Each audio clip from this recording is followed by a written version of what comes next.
Now, if you become a believer, you are now going to come to the second decision you're going to have to make. So verse 42, yet at the same time, many even among the leaders believed in him. But because of the Pharisees, they would not openly acknowledge their faith for fear they would be put out of the synagogue. So they're believers, but they're not openly confessing that they're followers of Jesus because they have a fear of the Pharisees, a fear of men. And they didn't want to be put out of the synagogue, out of church, right? That started back in John chapter 9. If you turn back to John 9, you remember Jesus healed the blind man and was blind from birth. They haul in the parents. And so in verse 19 of John 9, is this your son, they ask? Is this the one you say was born blind? How is it that now he can see? The parents say, we know that he's our son, the parents answered, and we know that he was born blind, but how he can see now or who opened his eyes, we don't know. Ask him. He is of age. He will speak for himself. His parents said this because they were afraid of the Jewish leaders who already had decided that anyone who acknowledges that Jesus was the Messiah would be put out of the synagogue. So there's all these people back in chapter 12, verse 42. There's all kinds of people, leaders who are believers, but out of fear, they would not openly acknowledge Jesus. I know there are many people that would say they're not saved. They're not saved. If they don't openly acknowledge Jesus and they're fearful of men, they don't have saving faith. Well, let's think about this for a second. I know the apostles walked with Jesus for 3 years, and they were empowered by the Holy Spirit to cleanse those with leprosy, drive out demons, heal the sick, raise the dead. How many of them feared man when Jesus was taken to the cross? All of them. And then I know Peter was the leader. I mean, he's powerful. He walks on water, all that stuff. And John 18 is going to talk about how he denies knowing Jesus 3 times.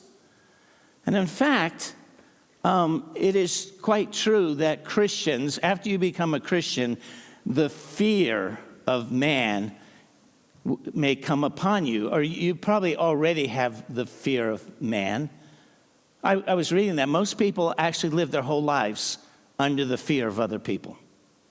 For our husbands, we all know it's our wives. Okay, so Proverbs 29:25 says, the fear of man is a snare, it's a trap. But you have to trust the Lord. So I'm amazed how many people fear. They live their lives always fearing, what are my friends going to say? What is my boss, my coworkers, what would they say if they knew I was a Christian? What would my relatives say if I was a Christian? What would the kids at school say if they knew I was a Christian? And there are people that never they live their whole lives in the fear of what other people think. And you actually let people control you because of your fear of people. Now, I wish I could tell you I was immune from that. But in my first church, I was there maybe 3 years, and over that 3 years, there was an elder in my church. I'm like 25 years old. The elder was probably 75. And he would often tell me, I've been a Christian way longer than you've even been alive. That's probably true. If he had been a Christian 50 years and I was only 25 years old, I mean, he was twice. And he was scary to a young pastor just starting out that wasn't even saved that long. And this elder would tell me, what to preach on and what not to preach on. And every week he would say, here's what I think you should preach on next week, Pastor Toomey. And this is, don't ever, if I mention stuff, he'd be like, don't ever preach on that subject again. No, don't preach on that, don't preach on that. He's the one that came to me and said, you don't practice Christmas, that pagan holiday, do you? So he tipped off the answer in the way he asked the question. And I was like, no, we don't practice that pagan holiday Christmas. So I came home to my wife, said no Christmas trees, no presents, no lights, no nothing, which we did for years. And then he was like, Pastor, I assume you and your family don't go swimming. And I was like, swimming? And he said, absolutely. Mixed bathing is out. We are holy people. And so you never go into a pool or the ocean where there's someone of the opposite sex. So I came to my wife and said, swimming's out. No more vacations to the shore. We're done. That went on. I think he had a list probably of 10 different things. And I had the fear of this elder. We were twisted up. It was, and he probably realized, Joe Toomey is a puppet. So miraculously, I was actually ready to quit because it was so bad, the fear of man. Miraculously, God dropped this little brochure into my life. And I don't remember how I got it, but I know I got it the very week that I was going to quit ministry. And it's called Paths to Ruin for a Preacher. And it was written in 1960. Like I said, I don't know where I got it, but Paths to Ruin for a Preacher. And he covers 6 areas. And the very first one is fear of men. Then the second one was merely imitating, just trying to pretend like you're another minister, like I'm going to pretend I'm Billy Graham or, D.L. Moody. The next one was pride, laziness, money, and women. And the preacher that wrote that kind of has a funny sense of humor. But that fear of man, he was like, if you are going to fear, this guy that wrote this probably was Baptist because he doesn't say elders, he says deacons. He says, if you're going to fear deacons and they're going to run you by your nose, you're never going to be a man of God. You're never going to listen to the Lord. You're done. You gotta fear God. You gotta step up. And he says, and if there's a woman that's head of the women's ministry and you're shaking in your shoes and she can move you around, you're never going to be successful as a pastor. And I was going to read this to you, but we don't have time. This changed my life. So the next Sunday, I go to church and I tell the people, we started with 10 people and the church grew to 100, even though I was in the midst of this terrible fear of man. And I get up in the pulpit and I say to the people, I want to confess to you, I have had a sin in my life for the last 3 years of the fear of people. And so I said, from now on, I'm going to do just exactly what God tells me to do. If God tells me to preach on this, I'm going to preach on this. And by the way, if anyone comes to me and says, don't preach on this subject, I'm going to take that as a word from the Lord to preach on that subject the next Sunday. Well, out of the corner of my eye, I could see that elder, and he was redder than red. Steam was coming off of him. People were cooking marshmallows over him. Spiritually. I never mentioned that elder's name. I didn't, but I could see him and he was madder than a hornet, right? And I'm like, I was saying to myself, I just committed suicide, spiritual suicide. I am done. He's very powerful and he is going to throw me out.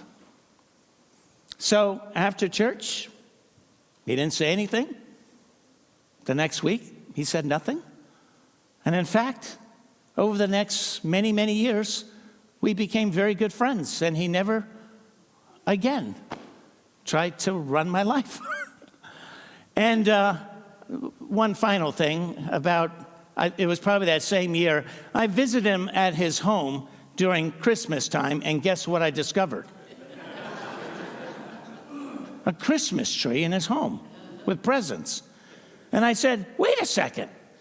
You told me it was a pagan holiday and not to have Christmas trees. My wife was crying for 3 years without Christmas. I'm like, well, I don't get it. And he goes, Pastor, you are a pastor. You are called to a higher level of living than the rest of us. So that, I was like, whoa.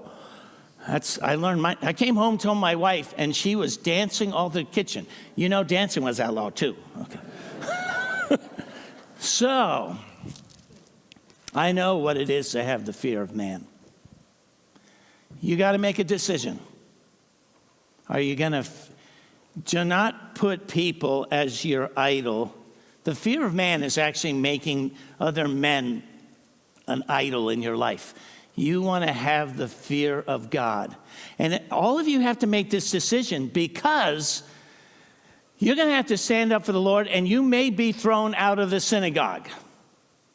You may be thrown out of a church when you make a decision to stand up for Jesus. You may be thrown out of a church. There are many churches who have already thrown Jesus out of their church. Even in the book of Revelation, when Jesus writes 7 churches, you know that one church, he's knocking, we talk about Jesus is knocking on the door of your heart. Actually, in the context, he was thrown out of a church. He's knocking on the door of a church and saying, hey, will you let me back in?